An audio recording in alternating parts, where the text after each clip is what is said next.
It's not like men have been wrong before. I mean, for years, men have thought that they were smarter than women. Women in universities in the UK do better than men in nearly every area of performance. That's according to new research. For years, men have thought that women should not work. And that was 2009 when women became more than 50% of the workforce. And for years, men have thought that women couldn't lead. And last year, for the first time, women became 54% of all American managers. For years, men have thought that women could not fight. The Senate just voted on a bill that would have women be eligible to be drafted into the U.S. military for the first time in American history. And can you imagine that for years men have thought that women had a lower sex drive? Women in the past were sexually very different than women of today. Like now there's a cable channel that just shows porn for women. The female orgasm can be 10 times more powerful than the male orgasm. Women had a wider range of arousal than men. I think sexuality is more part of a woman's identity. If women were raised to think of themselves as sexual creatures, you would probably see a very different world.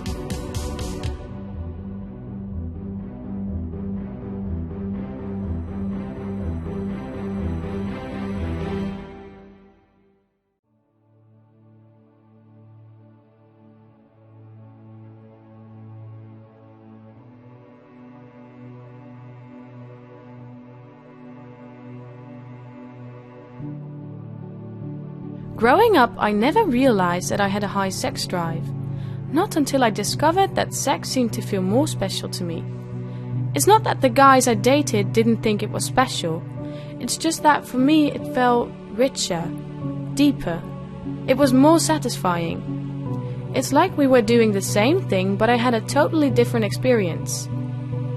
Am I the only woman who feels this way? Or are there more women who feel like me? It depends. If the man is in love with his woman, he will feel love with emotions. But if he, it's like one night stand, he just fulfills his pleasure. That's it. And I think for women, there's always such amount of emotions. I think for a woman it's more important. I think for the man because of it bolsters his ego. Yes, for women, because we have more sexual energy. I think it's about the same. Oh, there are differences, but... Yes, I definitely think that women have a higher sex drive, because for us it's more sensual and it just feels deeper. I have to say women, because they crave for affection, and guys, they just... For men, it's more important to have lots of sex with different people. They both like it, but men want it more often. For women, it's important to make this one act of sex they do an important thing.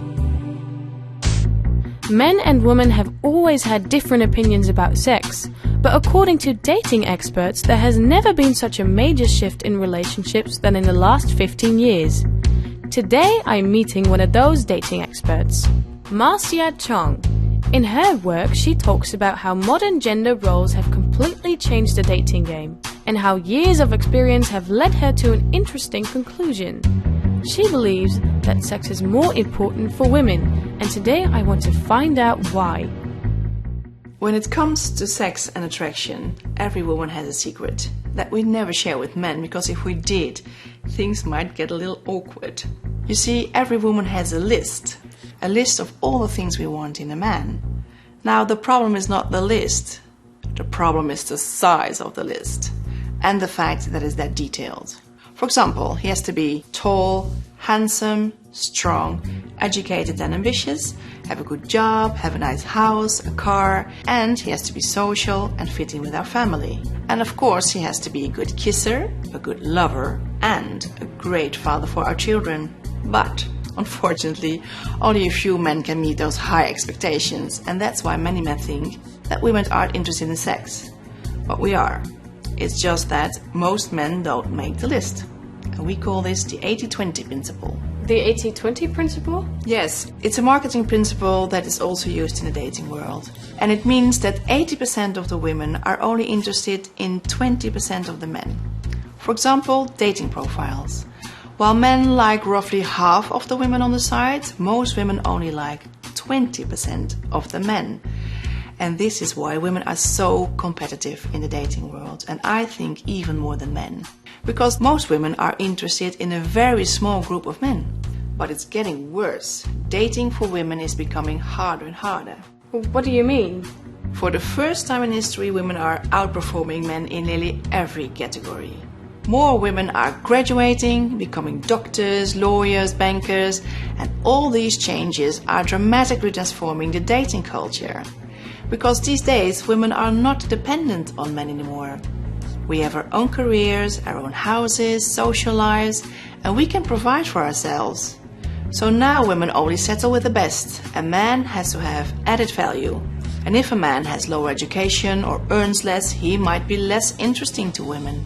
So, as our status increases, so do our expectations, and our lists become longer and longer. Yes, that's right. And this also impacts men. It makes men frustrated and confused, because less and less women find them interesting. You see, in the past, almost everyone got married because it was seen as a necessity. And a good provider had a good chance of getting married. But now, that guarantee is gone. And another thing is that women these days want a soulmate and talk about feelings with a man. But at the same time, he has to be firm and rugged. And this is also confusing men. But why are our expectations so high? I think this has to do with biology. A man can produce millions of sperm cells every day, but a woman can only get pregnant a few times in her life. So she wants the best husband, father and provider for her child. Or else she could end up raising a child alone. It's like a handgun versus a machine gun. If you had a handgun with only 6 bullets, wouldn't you be very selective in how you use it? Yeah, I guess I would be very selective. But I recently read a study that showed that women cheat as much as men. Do you think this is true? Yes, most people think that men cheat more. But in reality, that's not true. Because all these men don't just cheat with single women.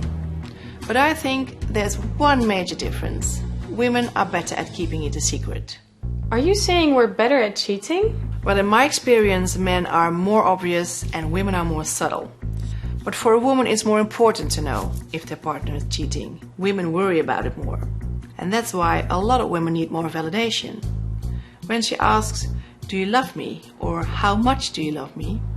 these aren't random questions, they actually go back to evolution. Because when a woman becomes pregnant, she's very dependent and vulnerable. So if a partner leaves her while she's pregnant, she has a big problem. Men, on the other hand, do not experience that level of vulnerability. So who do you think has the highest sex drive? Men or women? I think women do, because we check out men all the time. So women think about sex more than men, but in a different way. A more critical way. Because we have to make sure we choose the right man, we're constantly comparing and analyzing men. Is he attractive, intelligent, and does he have potential? I even have to admit that I still catch myself doing it all the time. And now I'm happily married. Since I was 15, I've been on the pill. It always made me feel safe and protected. But recently, more people have started to reject the pill, and this made me ask myself, am I still making the right decision? To answer these questions, I've decided to arrange a meeting with a specialist in chemistry and ask her what they're putting in our pill. I've heard many stories about the pill, but does it really decrease our sex drive? Yes, studies show that a lot of birth control pills actually lower the sex drive. In fact, the pill works by tricking the body into thinking it's pregnant. But the problem is that when the body thinks it's pregnant, it stops producing the hormone testosterone. You mean the hormone that affects the sex drive? Yes, testosterone makes a woman take more risks, become wilder, put herself out there. So, the less testosterone a woman has, the lower her sex drive. But sometimes the pill also increases the sex drive. Not all birth control contain the same hormones, but Unfortunately, most women who are on the pill report a decrease in sex drive. So, do you take the pill? No, I don't. You see, the pill not only affects the sex drive, but it also changes the structure of your brain. It impacts our sense of smell. It even impacts us visually, how attractive we find men. For example, women who meet their partner while they're on the pill may find them less attractive once they stop taking the pill. How is that possible? Remember, when you're on the pill, your body thinks that it's pregnant. And it's thinking, how can I get a good male provider to take care of my baby? Physical appearance is less important. But once you're off the pill, your brain is thinking, how can I get a handsome man to fertilize me and give me an attractive baby? And this problem might be even bigger than we think. Since the 1960s, the average British breast size has increased by 3 cup sizes. At first, experts thought it was only due to weight gain, but many British women have maintained their body proportions, leading experts to believe a more disturbing theory. The increase in British breast size was due to the unnatural high estrogen levels that are mainly found in the pill. Aside from the pill, do you think women naturally have a higher sex drive than men? In my professional opinion, no. Here's the problem. The female sex drive is more in the mind, and the male sex drive is more in the body. So it's easy to measure the body, but it's very difficult to measure what's going on in the mind, to measure what women are really thinking.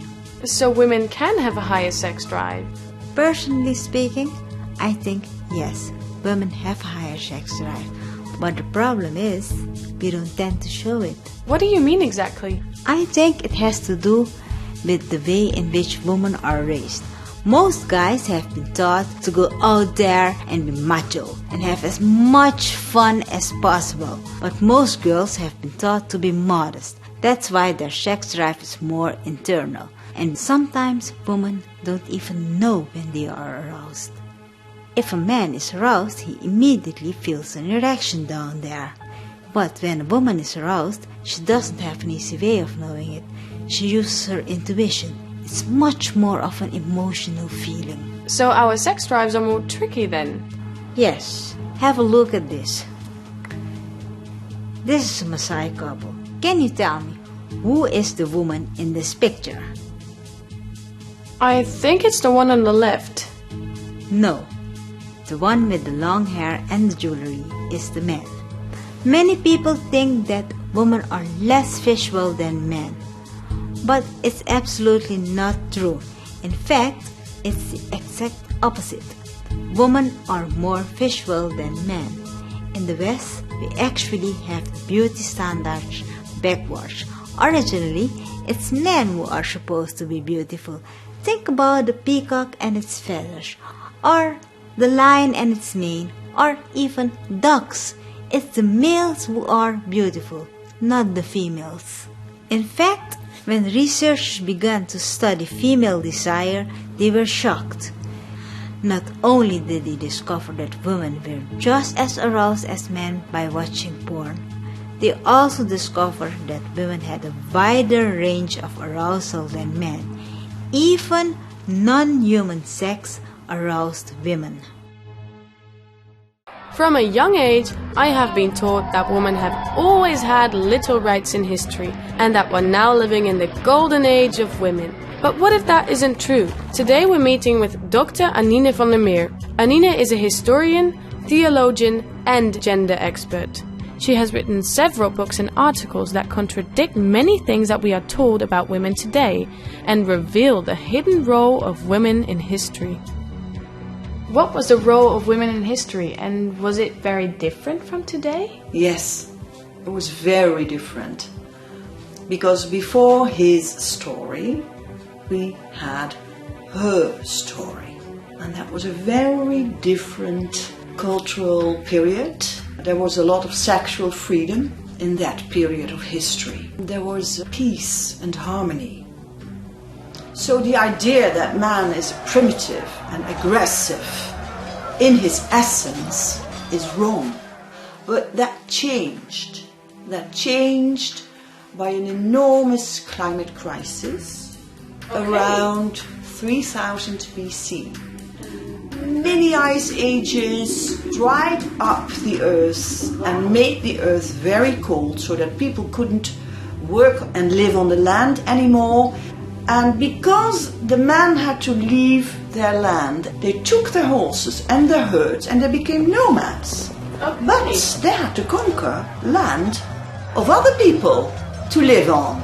And they brought a male-dominated society which was very suppressive for women. So, how were women sexually? Women in the past were sexually very different than women of today. First of all, they were free to choose their partners, and they loved sex and erotism.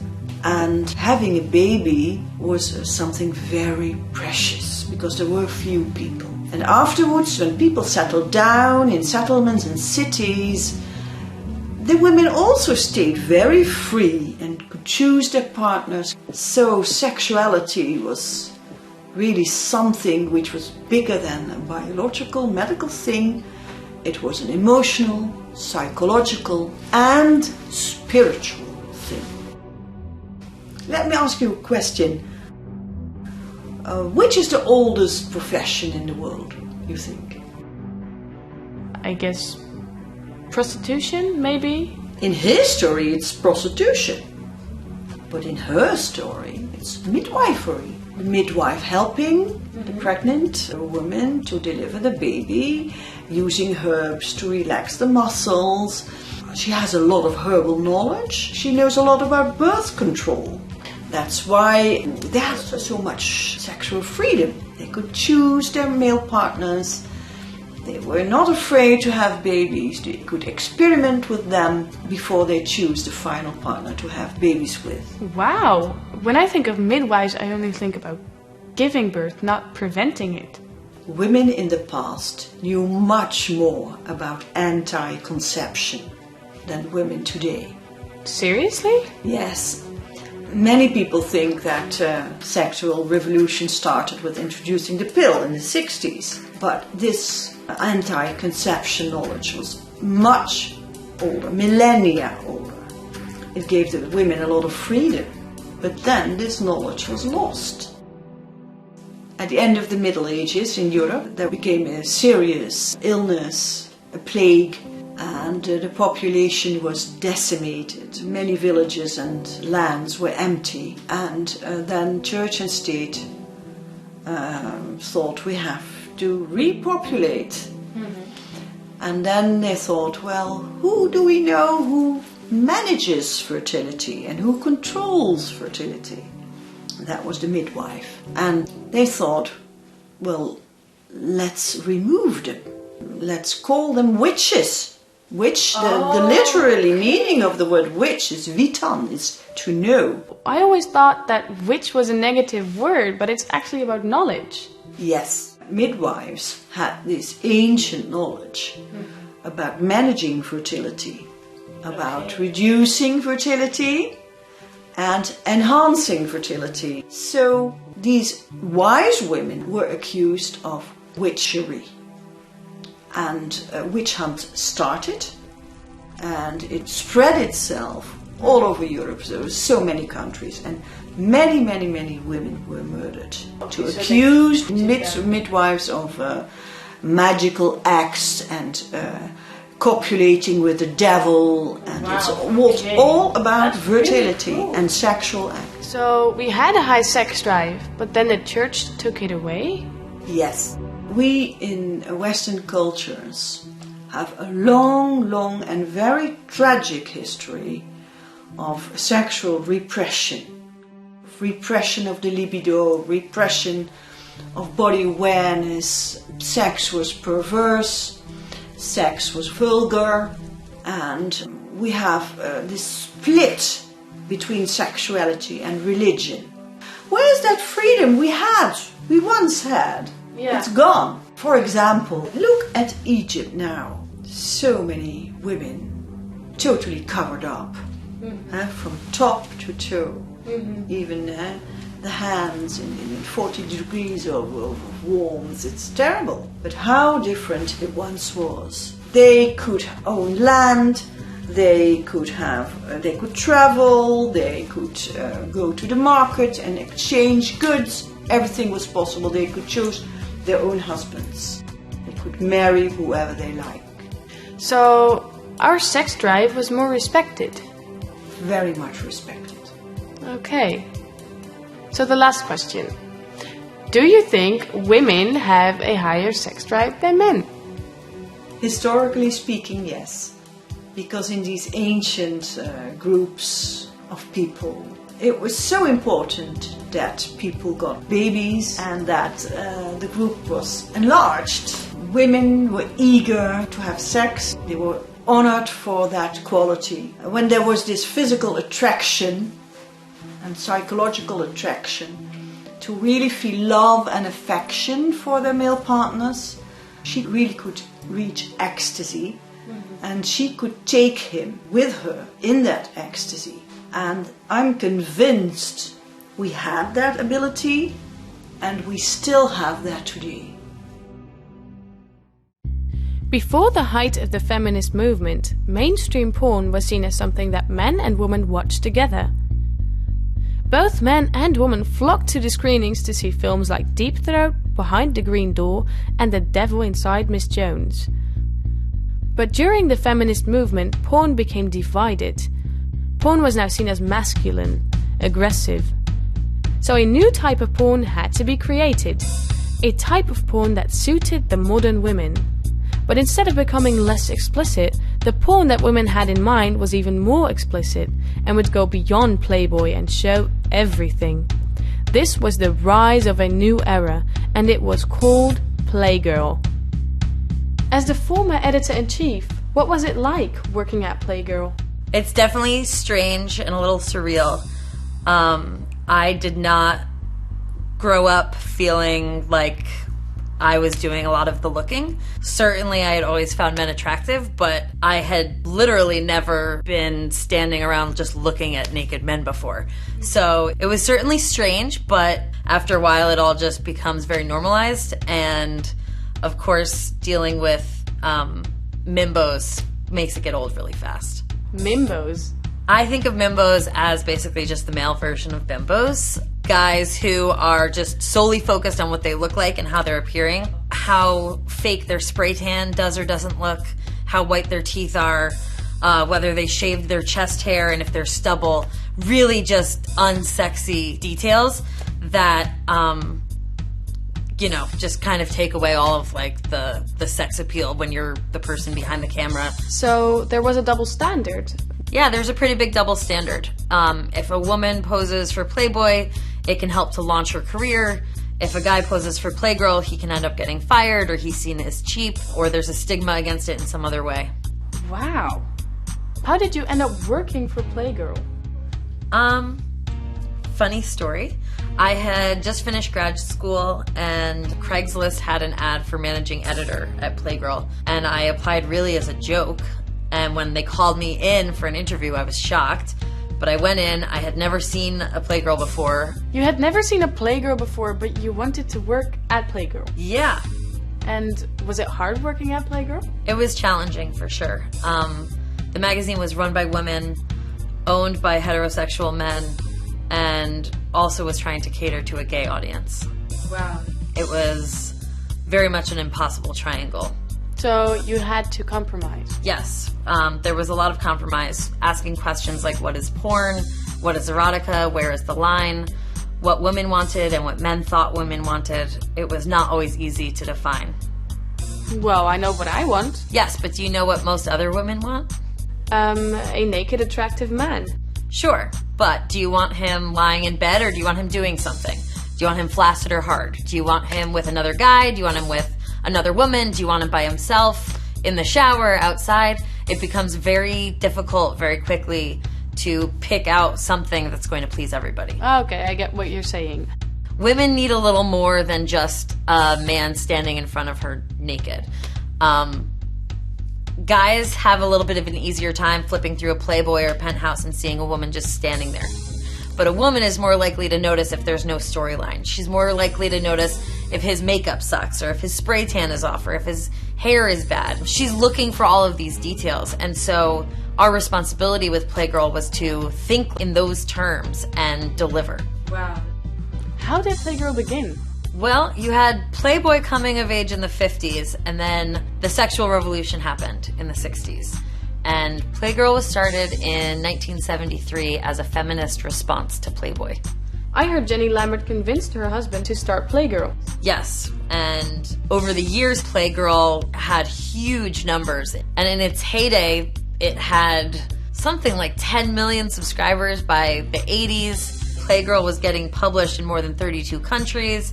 It had its own TV channel, male review shows. It was literally everywhere. Even Russia had its own Playgirl magazine. But then, why did Playgirl magazine stop? I think ultimately we couldn't get the equation right. I remember one day in a conference room, one of my bosses turning to me and saying completely seriously, women do not like to look at naked men. And I was shocked, and I responded to him and said, but I'm a woman, and I do like to look at naked men. I'm attracted to that. And he completely dismissed me. Wow. Yes. I think if they had let us do what we wanted to, what the female managers at this company were trying to do, I think you would have seen a very different future for Playgirl. But Playgirl started something very important. There wasn't a name for it back in the 70s. People were just calling it foreplay. But Playgirl was not about naked men. Playgirl was about women looking at naked men. It was about the female gaze. You mean CFNM? Yes. You can look at covers like this as an example, but there was so much more interaction between men and women in the magazine when it was truly entertainment for women. You have interaction, you have real connection, you have the female gaze. If you study art history at all, the gaze and the voyeur is always the man looking in on the woman. And Playgirl essentially flipped that on its head and said, fuck you. That's what made it so successful, was this idea that we were empowering women to take their sexuality into their own hands and their own eyes. And that was what was so exciting. One of the most popular requests that we would get with Playgirl for photo shoots was a man doing things like chores around the house or fixing something, even wearing an apron while the woman relaxed on a couch. Essentially, porn for women was the men being in positions of servitude. But eventually we lost that connection and things started to disintegrate as we were pushed more and more to appeal to a gay male audience and to have less of a direct connection with our female readers. A lot of things just started to get lost in translation. Why? Because the people at the top were very firmly rooted in their ideas that women didn't want to look at this kind of stuff. And even though you saw more porn being made for women and you saw things like 50 Shades of Grey coming out, there was still this overwhelming belief in-house that women were not the ones who would be buying these magazines. Really? Yes. They thought that only gay men looked at Playgirl. And that was silly because the gay men who enjoyed Playgirl had always enjoyed it because it was from a female perspective.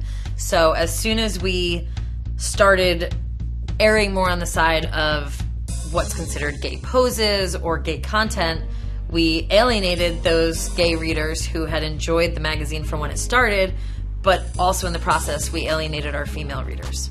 But unknowingly, Playgirl planted a seed. Even without the magazine in print, CFNM is everywhere. It's in every hot photo shoot. It's all over the internet. It's in television.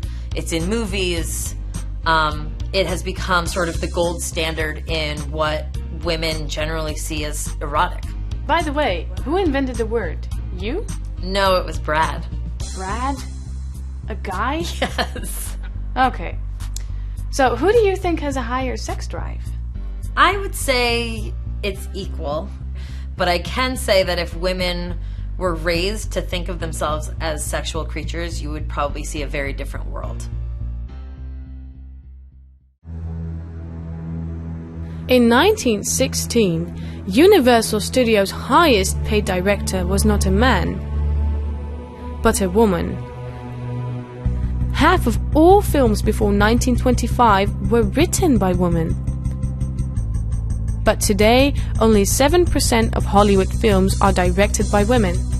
And in 2017, not a single female director was nominated for an Oscar.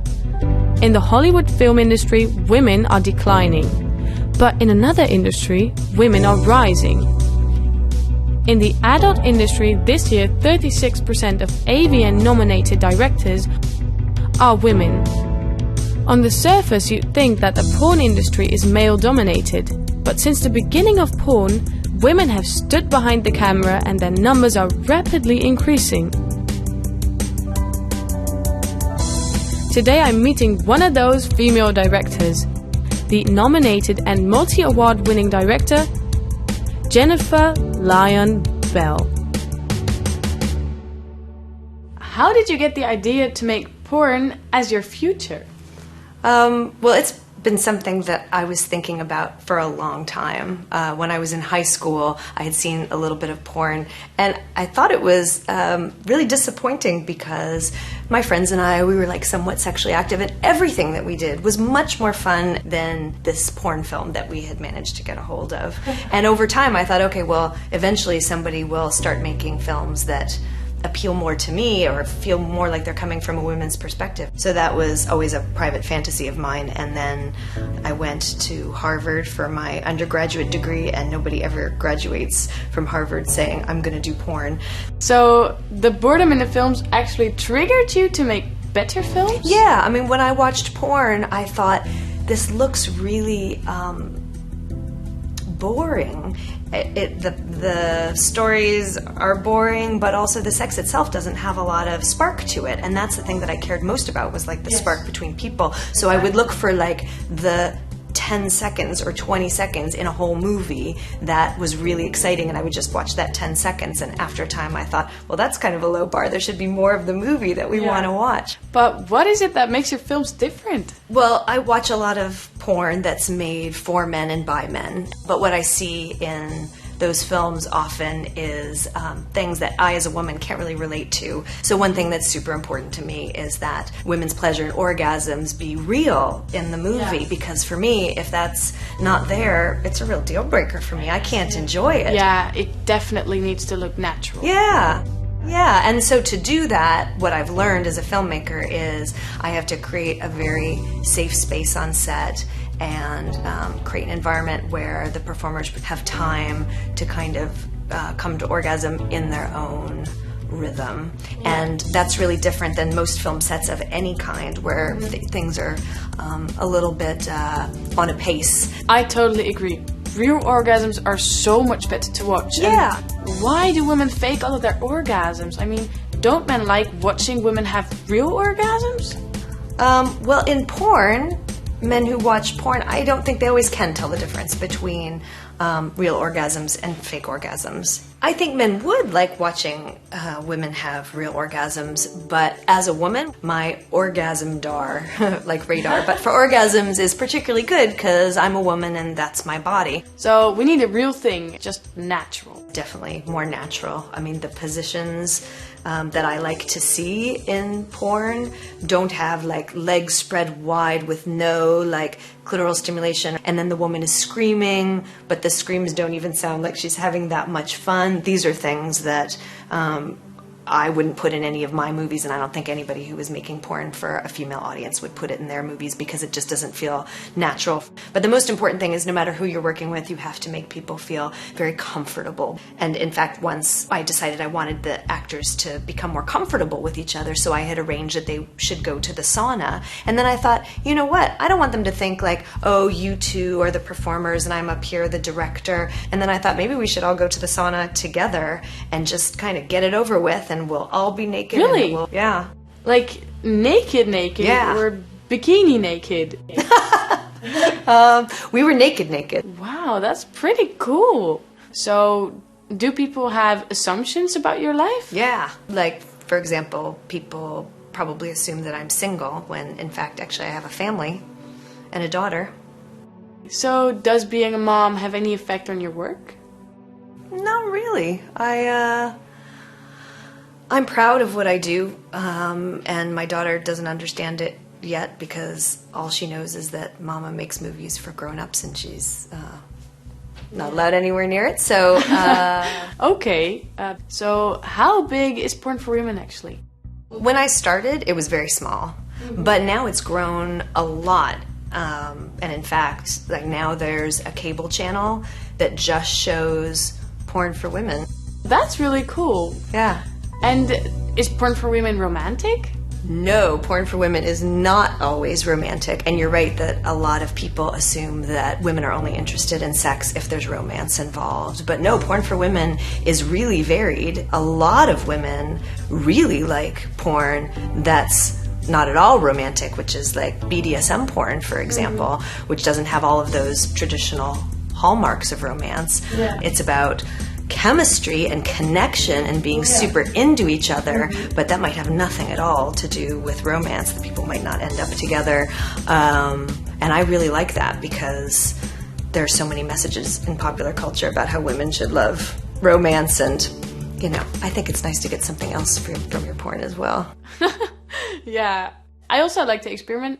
But apart from BDSM, what do women like more? A lot of women watch gay porn, and a lot of women watch lesbian porn. Lesbian porn? Well, I think if you're looking at real lesbian porn, like not fake lesbian porn made for dudes to watch, but where women are really actually enjoying each other and getting each other off, the technique in there for going down on each other for cunnilingus is so much better than what you might see in a mainstream porn film that's made for guys. And I think there are a lot of women who have fantasized about having a same-sex experience. I get what you're saying. I'm kind of into women too, sometimes. Maybe even more than I think I do. Well, you know what I mean, right? Right? Okay, yeah. Yeah. But why is gay porn so popular? Have you seen gay porn? Well, like, there's so much to like about it. You know, from a woman's perspective, one is that the men are very good looking. You get to see everything. You get to see their bodies, but you also get to see their faces. And in some mainstream porn, you don't get to see either of those things. And in gay porn, that's all there is. It's really nice to see. Are there disadvantages in making porn for women? Well, mostly regular people are super supportive, but companies are another problem. Nobody wants to deal with porn, even if it's really ethical and fun porn. You know, what I'm making is something that I think a lot of people really like, and they just are having trouble finding it. The final question: do women have a higher sex drive? I don't know if women have a higher sex drive, but I think women have a sex drive that's at least as high as guys. I know that I personally felt like weird because I had a high sex drive, and now that I've met so many women who are just like me, I know that, yeah, this is the way women are. Spending money on sex was traditionally associated with men, but with the economic rise of women, more and more women have started spending money on their sexual desires. So much so that economists are beginning to rethink women's sexual behavior. One of these economists is Diane Beemans. According to Miss Beemans, women may look innocent, but if we start looking at the numbers, we will begin to see a very different story. If you really want to understand women, you need to understand 50 Shades of Grey. The reality is that women have bought this erotic novel in such a volume that it has surpassed 150 million sales and was translated into 52 different languages, elevating it to become one of the most successful pieces of literature ever written in human history.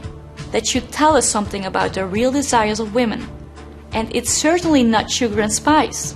I urge people to stop putting women on pedestals and start looking at the numbers, because when it comes to sex, the numbers tell a really different story. Why is 50 Shades of Grey so successful? I think in order to truly understand the success of 50 Shades of Grey, you need to stop looking at the book and start looking at the author. A British woman named Mrs. E.L. James. Mrs. James, in all honesty, is an average-looking, chubby, middle-aged white woman. There's absolutely nothing unique about her. She could almost be described as being 100% average. And that is where her real success lies. Because she asked herself one important question. In what way can I, as an average woman, have sex with an alpha male and still retain my innocence?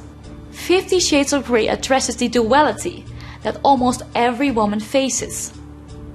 I believe that deep inside every woman is a crazy sex drive waiting to be unleashed. But at the same time, society teaches women to be well-behaved and proper. But 50 Shades of Grey managed to unlock this secret by allowing a woman's sex drive to be unleashed while still maintaining some kind of sexual innocence. So 50 Shades of Grey allows women to have the best of both worlds. Yes, exactly. But it's not just middle-aged women who are spending money on their sexual desires. There's another group of women that is far more lucrative. Ask any music executive, there is no market as lucrative as teenage girls. They are more devoted and they spend more money than any other group. They even have words to describe the sexual obsession. Bieber fever or One Direction infection. Just think about it. It's girls who hyperventilate and faint just thinking about boys. It's girls who take off their underwear and throw it at boys. I don't see boys taking off their boxers. Only girls do that. Let me just read you some numbers. 1,500 security personnel, including 500 policemen, private security guards, and 25 emergency response officers. I'm not talking about the security of the president, I'm just listing the security at this Justin Bieber concert. And this security is seriously necessary. In the past, several shows had to be cancelled because the police could not control the screaming fans. That is incredible. Yes. Some might even argue that women end up spending more money on sex than men. But unlike men, women are spending more money indirectly.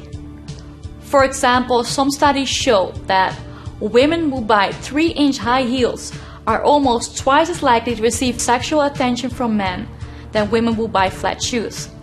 And makeup functions the same way. Women want to look sexy and attractive. So much so that they end up spending incredible amounts on beauty products.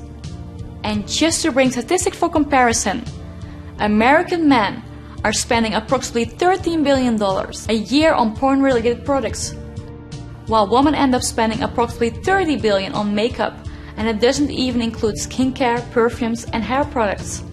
But I think one of the most interesting statistics are vibrator sales.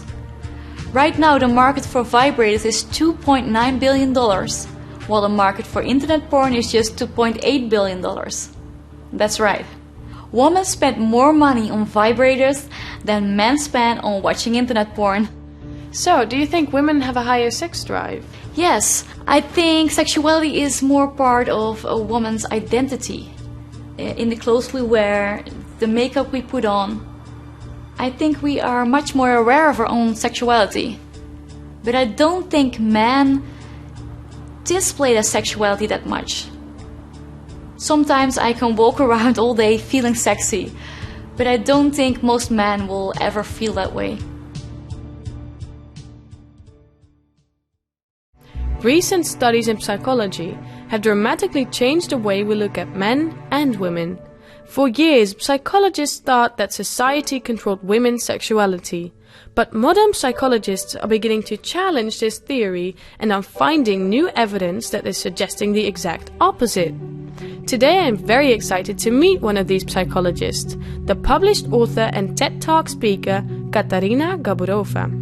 She believes that women are driven by deep sexual urges, and that once we begin to look at sex through the lens of psychology, things will begin to look quite different. There is a saying that everything in the world is about sex, except sex itself, because sex is about power. And when you ask me, do women have a higher sex drive? you are not really asking me who has a higher sex drive, but your real question is, who has more power? And I think that is a very dangerous question. But I'll try to answer it with 3 theories linked to female power and sexuality. The first may be the most interesting one. Have you ever heard of a man called Edward Bernays? You mean the psychologist? Well, not a psychologist himself, although he did become quite famous for using reverse psychology on women. You see, in the 1920s, an American tobacco company hired Bernays to encourage women to start smoking. That was a period when most men used to smoke cigarettes, but women were not allowed to smoke in public, as it was seen as something indecent or unladylike. But Bernays had an unusual plan. He actually hired a psychoanalyst to help him research the psychology of women, and discovered that women were driven by deep, primitive sexual and competitive urges. And since it was a very male-driven society, he believed that women subconsciously had penis envy and viewed cigarettes as a symbol of the penis. He realized that if he could connect cigarettes with the idea of challenging male power, then women would begin smoking. Because then women would feel like they had their own penises and therefore male power. But in order to achieve his goal, Edward Bernays did a very unusual thing. He secretly started working with feminists, linking smoking to the equality movement, convincing women that smoking is the same as having equal rights. And his plan was very successful, because soon after, the sales of cigarettes to women skyrocketed. So women began smoking because they wanted male power? Exactly. Now the second theory has to do with natural selection. Throughout most of human history, almost all societies have been polygamous. And I know this may be hard to believe, but according to the social psychologist Roy Baumeister, polygamy actually benefits most women and is actually a female-driven decision, because most women would rather be the second or the third wife of a handsome and rich man than the only wife of an average or poor one. So, for example, most women wouldn't mind to be one of the many wives of, let's say, Brad Pitt or Ryan Gosling. They would rather do that than being the only wife of a construction worker. So it's similar to the 80-20% rule? Yes, the so-called law of the vital few. And in fact, contrary to popular belief, recent studies suggest that humanity is not led by the choices of men, but by the choices of women. You see, genetic research shows that for most of human history, 80% of women managed to reproduce while only 40% of men did. This actually means that most men who ever lived did not even get a chance to reproduce. And I think that this difference is the single most underappreciated fact about gender. What this actually means is that women decide whose genes carry on, not men. And that brings me to the third theory. I think that sex, in its ultimate form, is the transfer of power. Men need power in order to gain access to sex, but once they are having it, they lose power. But a woman's power increases. Are you talking about orgasms? Yes, while the average orgasms of both genders are similar, if we are comparing the best of the best, I think it's fair to say that men simply cannot match the power of the most intense female orgasm.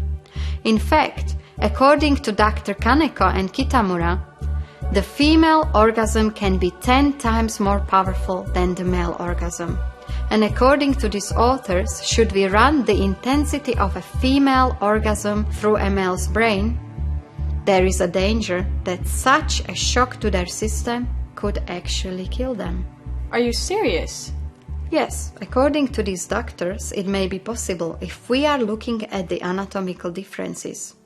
The female clitoris contains 15,000 nerve endings, while the head of the penis only has 4,000 nerve endings. And can you imagine what it's like when these 15,000 sexual nerve endings fire all at once? Well, it creates force. A force so strong that it almost shuts down a woman's brain. And at that point, all memory, emotions, and reasoning functions stop. And this event is so powerful that some may even call it spiritual. Spiritual? Yes. Most people only know about two dimensions when they are talking about sexual activity, the physical and emotional. But some women can reach a third dimension when they climax, the spiritual. They describe it as a place where they can finally let go of all the physical and emotional baggage. So you don't actually leave your body, but you have the feeling that you have left everything behind. Yes, exactly.